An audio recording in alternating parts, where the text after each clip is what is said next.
Ever walk out of a Shakespeare play and think, wait a minute, Mm. like you understood all the words, but maybe not like the meaning? Yeah, I know exactly what you mean.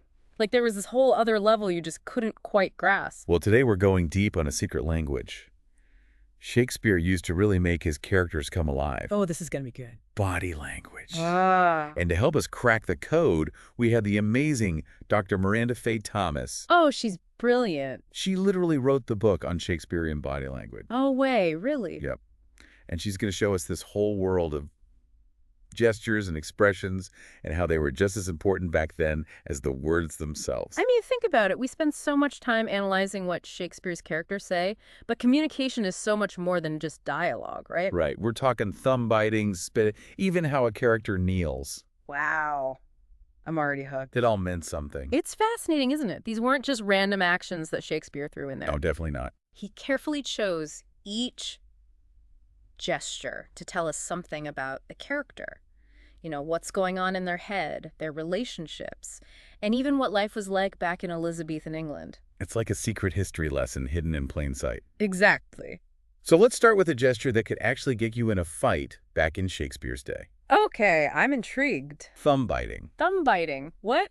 Picture this: two hot-headed young guys from rival families. Oh, I see where this is going. It's a scorching summer day in Verona, and they are itching for a brawl. Sounds like a recipe for disaster. But they need to look innocent. Of course. Gotta keep up appearances, right? Exactly, especially if the authorities show up. Smart. So that's where the thumb bite comes in. Okay, so how does that work? Dr. Thomas describes it as this perfect blend of provocation and deniability. So basically a way to insult someone without technically breaking the law. Yeah, it's like the Elizabethan version of I'm not touching you, Ha! I love it. but with a little extra, I totally meant to offend you, sprinkled on top. Oh, that's good. And did Shakespeare's audience even get this back then? Well, he actually has a character explain it in one of the plays. Really? Yep, like he knew his audience might not understand, so he has someone say, hey, bearing a thumb bite is a serious insult. So he's highlighting how important this seemingly small gesture is. Exactly. He's telling the audience, pay attention, this is big. Which it is, I mean, think about it. That thumb bite sets off the whole chain of events that leads to Romeo and Juliet's tragic deaths. Talk about a butterfly effect, huh? Seriously. But here's something that really surprised me. Dr. Thomas thinks this classic Shakespearean insult might not have even been a real thing. Wait, what? You're kidding? Nope. It's possible Shakespeare just made it up. Wow, so he wasn't just recording history, he was creating it. Exactly. He used this gesture, real or not, to instantly transport us to Verona, this place known for its crazy feuds. And let's be honest, those feuds were pretty intense. Oh, for sure. And that gesture also foreshadows those big themes of the play. Masculine aggression, the danger of letting little conflicts explode. It's like he's planting these little seeds that blossom throughout the whole play. Exactly. So what other secrets does Shakespeare have up his sleeve? Okay, let's switch gears to a gesture that's all about the fear of public shame. Oh boy, this sounds juicy. The horning gesture in Othello. Horning? Okay, I'm not familiar with that one. It's basically the visual version of calling someone a cuckold. Oh, I get it. Like imagine horns sprouting out of a guy's forehead. Ouch. That's harsh.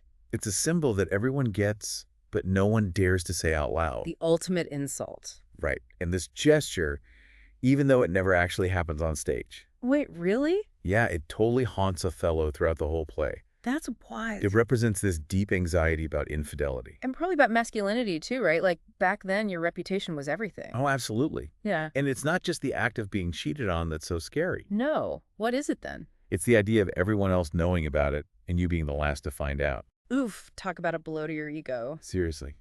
And Dr. Thomas makes this great comparison. I love her comparisons. What is it? Imagine having something stuck in your teeth all day. Oh no, I hate that feeling. And no one tells you. Oof, the worst. Now multiply that feeling of embarrassment by like 1,000. Oh my gosh, I can't even imagine. That's the power of the horning gesture. Wow, Shakespeare really knew how to get under people's skin. He was a master of psychology. That's for sure. So how does this play out with Othello? Well, he's already super jealous thanks to Iago whispering in his ear. Oh, Iago, that guy's trouble. The worst. And because of all that, Othello starts seeing this imaginary gesture everywhere. Oh, no. It becomes this symbol of his growing paranoia. And his crumbling trust in Desdemona. Exactly. Like the gesture itself is a poison slowly infecting his mind. It really shows the power of suggestion. And how societal pressures, especially around masculinity, can totally warp how we see things, even if there's no real proof. It's a powerful reminder that sometimes what we see isn't actually what's there. And that our own insecurities can be our worst enemies. Exactly. You know, it's amazing how Shakespeare can take something as basic as a gesture and use it to show us all these different sides of human experience. Like, what are you thinking of? Well, take spitting, for example. He uses it in Richard III and The Merchant of Venice, but with totally different effects. Oh, yeah. That's a good one. Spitting, it's such a primal act. It is, isn't it? It makes you feel disgust right away. Like you want to reject whoever's doing it. Yeah. It's like an instinct. And back in Shakespeare's time, Dr. Thomas says spitting was a way to basically say, this person is disgusting. Avoid them at all costs. Wow. So it was like a social death sentence. Pretty much. So where do we see this in Richard III? Well, remember Lady Anne? The one who's forced to marry the guy who killed her husband. Yep. And she spits at Richard. It's this powerful moment of defiance. Like she's saying, I will never accept you. Exactly. Even though she has to marry him, she's making it clear that she'll never truly submit to him. It's like spitting is her only weapon in that situation. Yeah. It really shows her agency in a situation where she seems to have none. Okay, so that's spitting is defiance.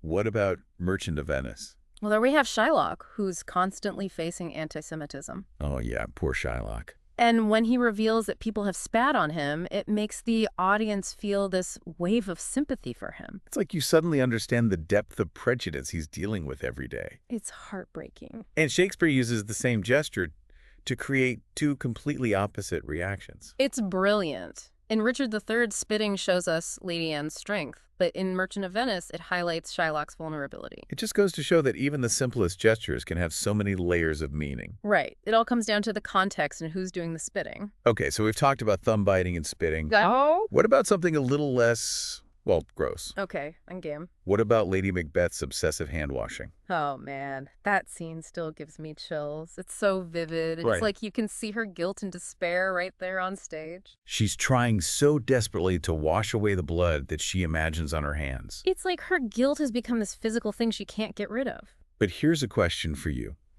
Do you think Lady Macbeth's anguish is different from Macbeth's?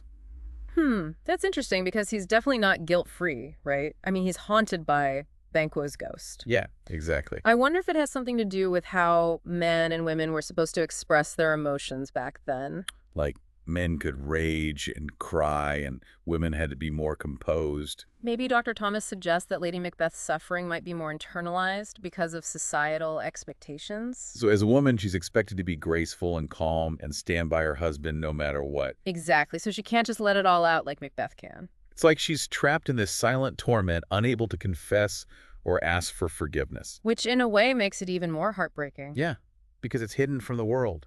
It's eating away at her from the inside. This reminds me of another gesture that can have these double meanings. Kneeling, it can be an act of submission, but also a total power play. Oh, I see where you're going with this. We see this a lot in Shakespeare, but it's especially interesting in Taming of the Shrew and Coriolanus. Oh. Ooh.